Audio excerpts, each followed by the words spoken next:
Hoje, dia 30 de outubro, é véspera dos 505 anos da Reforma Protestante.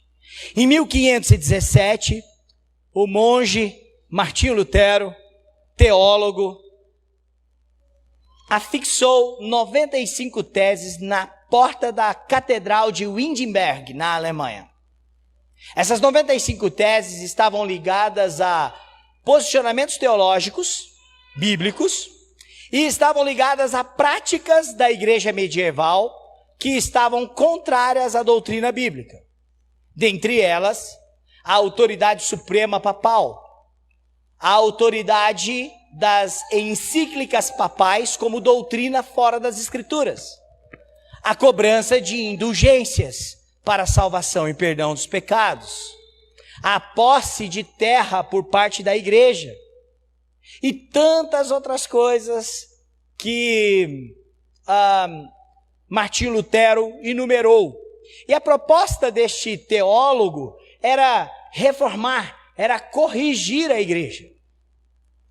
E na história bíblica da igreja, a igreja sempre foi corrigida. A igreja sempre precisou de reforma. As cartas paulinas, por exemplo, todas elas contêm correções, admoestações contra erros doutrinários, teológicos, que estavam inseridos dentro da comunidade da fé e que estava distorcendo o verdadeiro evangelho na vida das igrejas. O próprio livro do Apocalipse foi escrito com o propósito de admoestar a igreja e exortá-la a permanecer fiel a Cristo e abandonar o erro, e para consolar uma igreja perseguida. A reforma da igreja é um tema bíblico. E este teólogo teve o objetivo não de dividir uma denominação, não de criar uma nova denominação, mas de, pela palavra, reformá-la, corrigi-la, restaurá-la, para colocá-la nos caminhos e nos trilhos certos. Hoje, domingo, nós comemoramos antecipadamente os 505 anos da Reforma.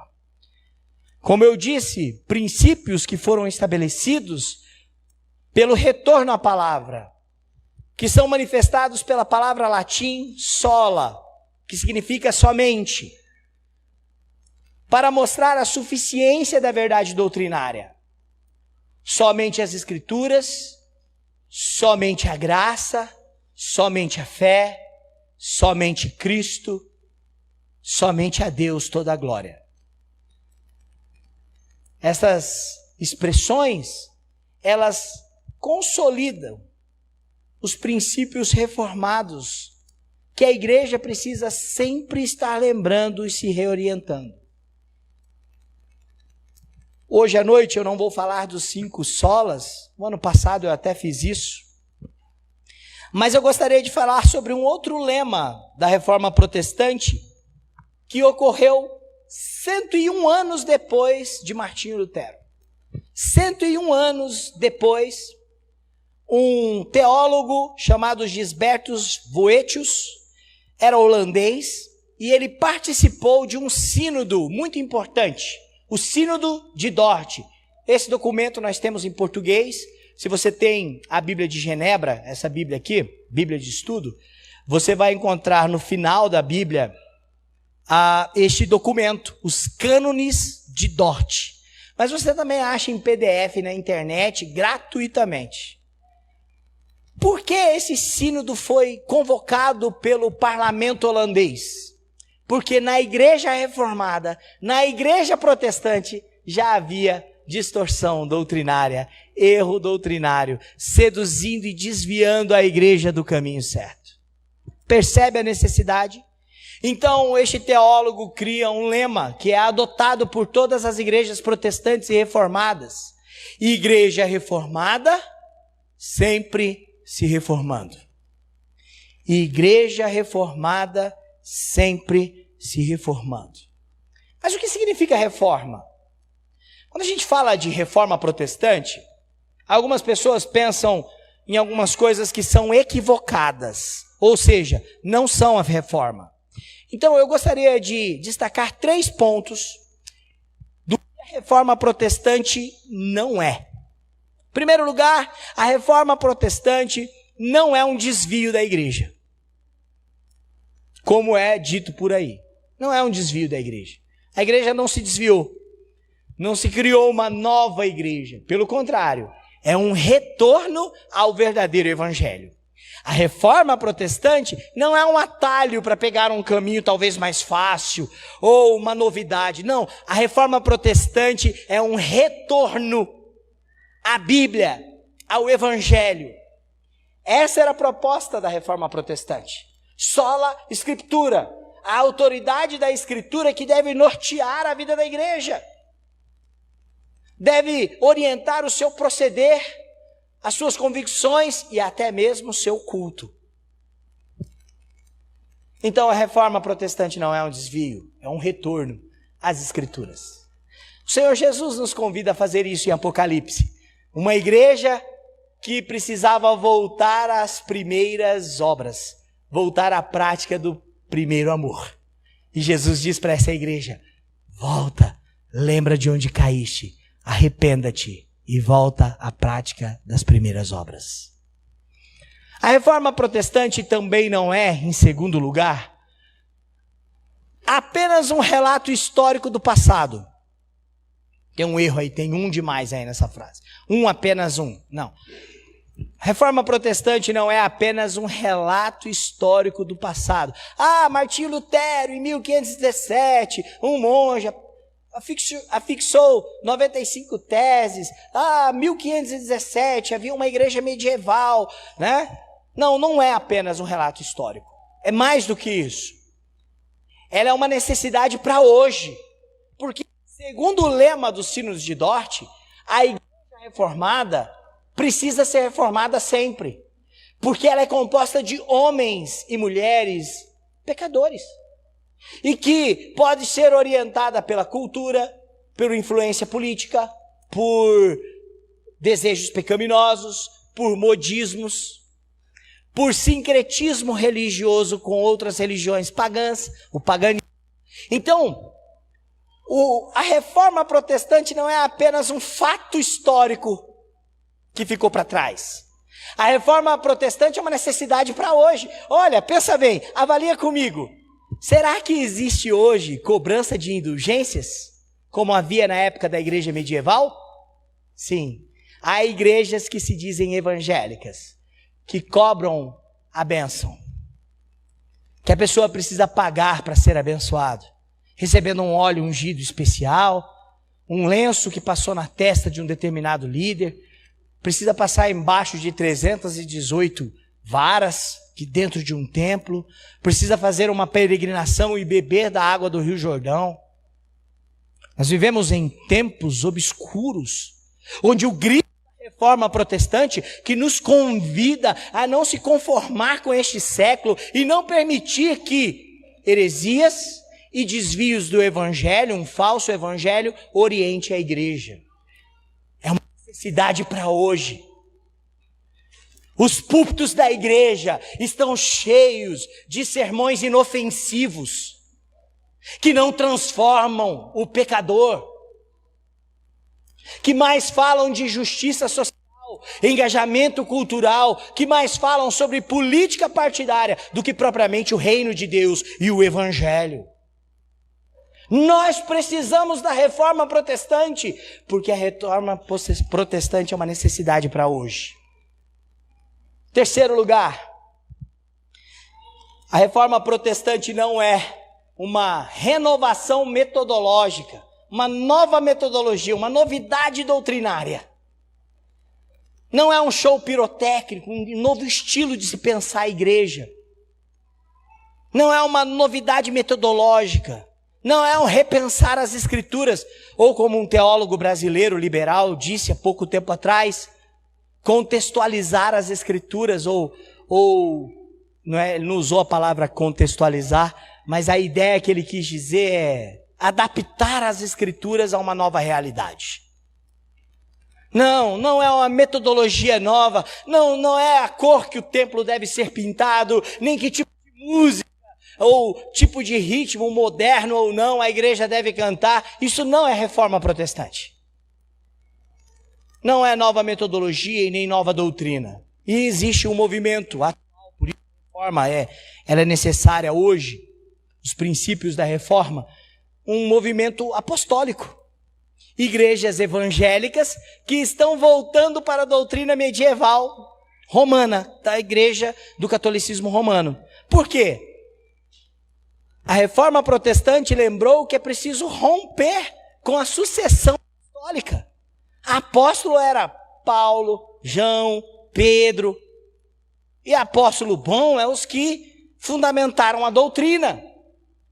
Novos apóstolos ou sucessão apostólica significa nova fundamentação de doutrina. Isso, irmãos, é regredir, é voltar para a teologia medieval romana, é voltar ao papado. E existe um movimento chamado MDA e tantos outros que convidam a igreja a ter novos apóstolos. O homem da visão e estar debaixo dessa visão. Uma visão fundamentada em doutrinas novas. Tudo pelo qual a palavra de Deus luta, que a Bíblia é suficiente e a revelação de Deus suficiente para nós, tem sido jogado fora.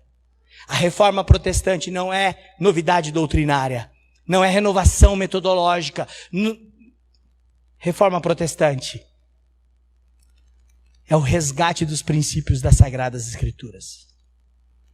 É aplicar as Escrituras na vida da igreja. Por isso, irmãos, dentre desses princípios da reforma, eu quero convidar você a ler um texto bíblico comigo. Um texto muito conhecido, que aponta para Cristo. Colossenses, capítulo 1, do verso 13 até o verso de número 20. Ele nos libertou do império das trevas e nos transportou para o reino do Filho do seu amor, o qual temos a redenção, a remissão dos pecados. Este é a imagem do Deus invisível, o primogênito de toda a criação. Pois nele foram criadas todas as coisas, nos céus e sobre a terra, as visíveis e as invisíveis, sejam tronos, sejam soberanias, quer principados, quer potestades, tudo foi criado por meio dele e para ele. Ele é de todas as coisas, nele tudo subsiste. Ele é o cabeça do corpo da igreja. Ele é o princípio, o primogênito de entre os mortos, para em todas as coisas ter a primazia. Porque aprove a Deus, que na plenitude, aprove a Deus, que nele residisse toda a plenitude. E que havendo feito a paz pelo sangue da sua cruz, por meio dele, reconciliasse consigo mesmo todas as coisas, quer sobre a terra, quer nos céus. Paulo está falando de Jesus. Paulo está falando de Jesus. Jesus é o centro da narrativa bíblica. A narrativa bíblica do Antigo ao Novo Testamento aponta para a pessoa de Jesus. A Bíblia é cristocêntrica. Eu tinha um professor no seminário, reverendo Adi Salum, e esse reverendo de teologia sistemática, ele dizia: se você pegar uma agulha e furar a sua Bíblia de capa a capa, cada furinho passará por Cristo. Era um jeito exagerado dele dizer que de Gênesis a Apocalipse, Cristo está manifestado. A Bíblia não é um livro com várias histórias apenas. Ela contém várias histórias, mas ela é uma única narrativa que aponta para um personagem principal, que aponta para Cristo. Ele é o Senhor da redenção e da salvação. Por isso, este princípio da reforma protestante, solos Christus, somente Cristo, ele é o centro de toda a reforma. Porque só em Jesus a igreja está fundamentada. Só Cristo é o fundamento da verdadeira igreja. Olha só, irmãos. Tudo que a igreja precisa é do governo de Cristo. Tudo que a igreja precisa é do governo dele. Ele é o grande rei. Tudo que a igreja precisa foi conquistado por ele. Ele é o pastor do Salmo 23, que nos provê todas as coisas. Por isso a Escritura Sagrada, a Bíblia, ela é cristocêntrica. Ela aponta para Jesus. Os sacrifícios do Antigo Testamento, tudo aponta para ele. A narrativa que nós lemos agora há pouco, de Colossenses, diz que ele criou todas as coisas. De Gênesis a Apocalipse, todas as coisas são para ele. Todos os governos deste mundo, todas as ordens espirituais, os principados, é tudo para ele, por ele, para a glória dele. Por isso, meu irmão, eu gostaria que você pensasse algumas coisas comigo. Sobre a suficiência de Cristo. Colossenses, no capítulo 1, ele diz que Cristo é soberano. Tudo é para ele. Nele todas as coisas aconteceram. A remissão de pecados acontece nele. Ele sustenta toda a criação. O versículo 17 diz que nele, a parte final do versículo 17, nele, Jesus, tudo subsiste. As Escrituras Sagradas nos ensinam sobre a suficiência de Cristo. Agora, irmão, irmã, preste atenção em algo. Se Cristo não for suficiente para você, nada mais será. Nada mais será. Se Cristo não é suficiente para a igreja, nada mais será. Nem a falta de perseguição da igreja, a paz. Se Cristo não é suficiente para a igreja, nem a situação financeira dela, nada é suficiente. Nem a tecnologia moderna que pode ajudar a igreja com sites muito bem visitados, com recursos, com bons instrumentos, com pastores e líderes que têm uma excelente oratória, com grandes corais e equipes musicais que mostrem a sua excelência cultural e musical. Se Cristo não é o centro da igreja, nada mais será. Cristo é suficiente. Colossenses foi escrito para uma igreja que estava sofrendo um desvio doutrinário. A igreja de Colossenses estava sendo tentada a não ter Cristo como centro, a ter outras coisas para substituir a Cristo. Preste atenção. Se Cristo não for suficiente na sua vida, nada mais será. Terceiro lugar, o Evangelho das Escrituras, as boas notícias de Deus. O Evangelho é Jesus. Eu gosto de falar sobre isso, porque quando nós falamos do Evangelho, a gente sempre pensa, é as boas novas. Natal a gente lembra muito disso, não é? As boas novas. O Evangelho é as boas novas, sim. Mas o que é essas boas novas? De quem essas boas novas falam? A narrativa bíblica aponta para uma novidade. Mas não é uma novidade passageira, é uma novidade eterna. Não é uma novidade que surgiu agora, é uma novidade transcendente. Porque conforme nós lemos em Colossenses, no versículo Colossenses 1,15, este é a imagem do Deus invisível, diz o versículo 15. O primogênito de toda a criação. Percebe a transcendência de Cristo? Ao olhar para o Evangelho, irmãos, nós olhamos para Jesus. A sua pessoa, quem Ele é. Ele é o próprio Deus encarnado. Ele é a imagem do Deus invisível. Ao olharmos para o Evangelho, nós oramos para a sua obra. Qual é a obra de Cristo? Versículo 13. Você pode ler comigo, 13 e 14? Qual é a obra de Cristo? O que Cristo fez por nós? Vamos ler juntos? Ele nos libertou do império das trevas e nos transportou para o reino do Filho do seu amor, no qual temos a redenção, a remissão dos pecados. Que coisa linda! O Evangelho é Jesus, sua obra, o que ele fez, ele morreu na cruz. Observe o versículo 20. O versículo 20 fala desta obra de Cristo. O versículo 20 diz assim: e que havendo feito a paz pelo sangue da sua cruz, é a obra de Cristo. Sabe por que essa expressão paz aparece aí? Não é a primeira vez que Paulo usa isso. Por exemplo, na carta de Romanos, no capítulo 5, ele diz: justificados, pois, temos paz com Deus. Cristo nos justificou, então nós podemos experimentar de paz com Deus. Fizemos as pazes com Deus por causa da obra de Cristo. Deixa, Paulo, esse menino vai ser o maior dizimista dessa igreja. Você está tirando ele daqui do gasofilácio.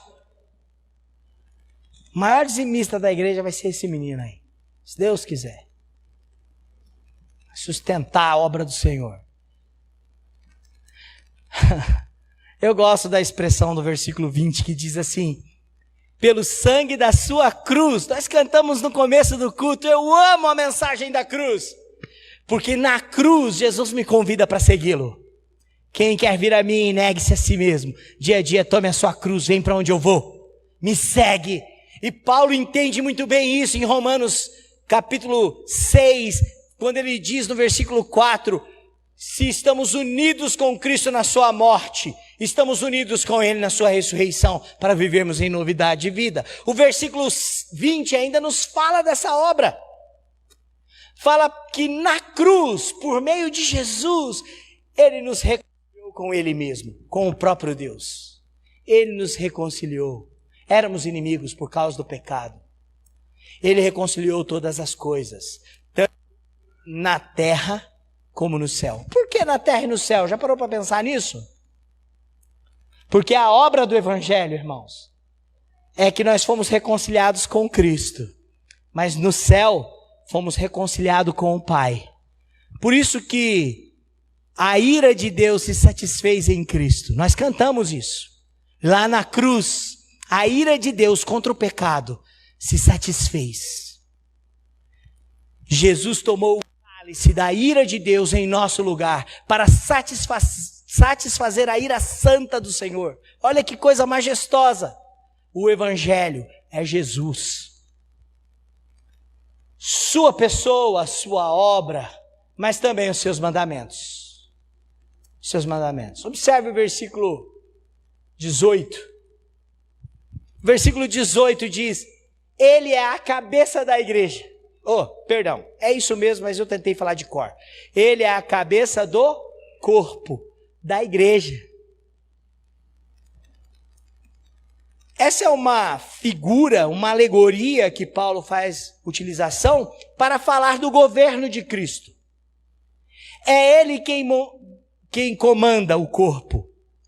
É Ele quem tem autoridade para a vida da igreja. É nas palavras de Cristo que a igreja está fundamentada. Sobre estas palavras, disse Jesus para Pedro: edificarei a minha igreja. Jesus, no Evangelho de João, no capítulo 15, diz que aqueles que têm o seu, capítulo 14, verso 21, aqueles que têm os seus mandamentos e os guarda, este é o que me ama. O Evangelho é Jesus, os seus mandamentos. Ele é quem governa a igreja. Ele é a autoridade da igreja. Ele é a cabeça do corpo da igreja. Ele é o princípio, o primogênito dentre os mortos, para em todas as coisas ter direito à primazia, prioridade. Por isso, irmãos e irmãs, o Evangelho é Jesus.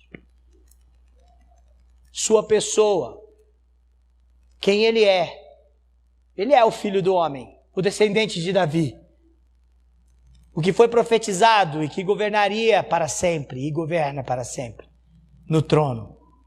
Ele é o Messias. Ele é o próprio Filho de Deus, que se encarnou e desceu a este mundo, para como cordeiro substituir o nosso lugar. Ele é o próprio Deus que se fez carne e habitou entre nós. O Evangelho é Jesus. sua pessoa. O Evangelho é sua obra. Ninguém poderia fazer o que Cristo fez. Ele é o segundo Adão. Ele nos redimiu. Ele nos salvou. O Evangelho é Jesus. Porque as suas palavras sustentam a eternidade em nós. E os seus mandamentos são deveres para a igreja. Os mandamentos de Jesus fazem parte do seu governo sobre a igreja e da sua autoridade sobre nós. O Evangelho é Jesus. Mas eu pergunto aos irmãos, por quê? Por que nós temos trocado este Evangelho por outras coisas? Por que nós somos tão tentados a abandonar o Evangelho para figuras e ícones, para modas e costumes culturais? Por que nós somos tentados a abandonar o Evangelho, o verdadeiro Evangelho, por um Evangelho humanista, que satisfaz o ego?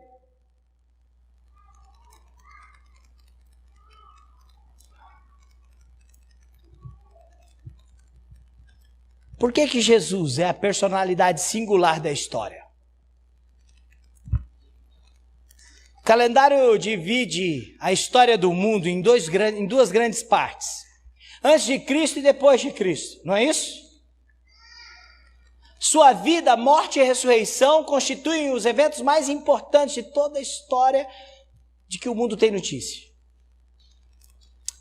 Uma vez eu lendo um livro, um escritor resumiu a vida de Jesus da seguinte maneira. Eu quero convidar a equipe de louvor para vir aqui à frente. O incomparável Cristo.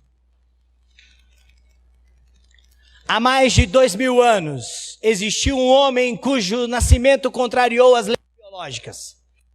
Ele viveu em pobreza e cresceu na obscuridade. Não fez extensas viagens. E só uma vez cruzou as fronteiras da terra em que viveu. Isso ocorreu na sua infância, quando teve de fugir da sua pátria para o Egito.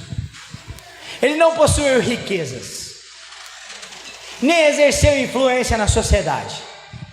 Seus familiares não eram pessoas de projeção, não tinham muita instrução e nem alto grau de escolaridade. Quando ainda era bebê, ele perturbou um rei, Herodes.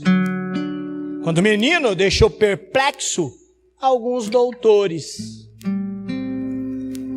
Já adulto, dominou o curso da natureza, andou sobre as ondas como se fosse terra firme e fez o mar aquietar-se.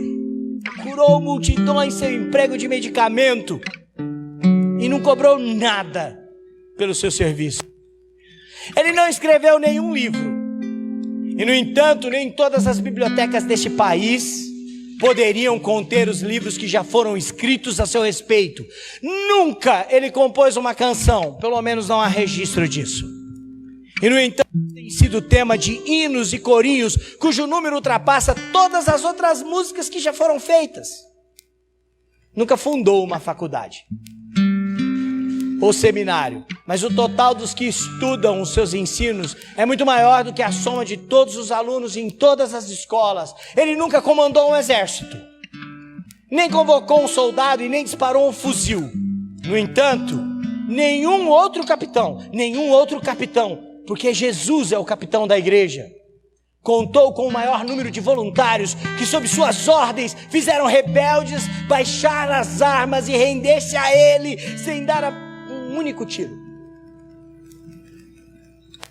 Praticou a psiquiatria. Nunca praticou psiquiatria.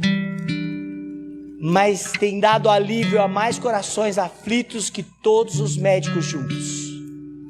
Uma vez por semana, o comércio fecha as portas e multidões de fiéis se encaminham para reuniões de adoração onde lhe prestam culto. Grandes estadistas da Grécia, Roma, surgiram no cenário mundial e depois eles caíram no esquecimento. No passado tivemos grandes cientistas, tivemos filósofos e teólogos e também estes foram esquecidos. Mas o nome desse homem, o nome de Jesus, permanece cada vez mais lembrado. Embora já se tenha passado quase mais de 2000 anos, desde que foi crucificado, ele ainda está vivo. Herodes não conseguiu destruí-lo. o túmulo não pôde detê-lo. Agora ele, o Cristo vivo, nosso Senhor e Salvador, se encontra no pináculo da glória celestial, exaltado por Deus, reconhecido pelos anjos, adorado pelos santos e temido pelos demônios. Você pode se colocar em pé? Só em Jesus. Só em Jesus. Vamos ler juntos? Vamos ler juntos? Que todo joelho se dobre, que toda língua confesse que Jesus Cristo é o Senhor.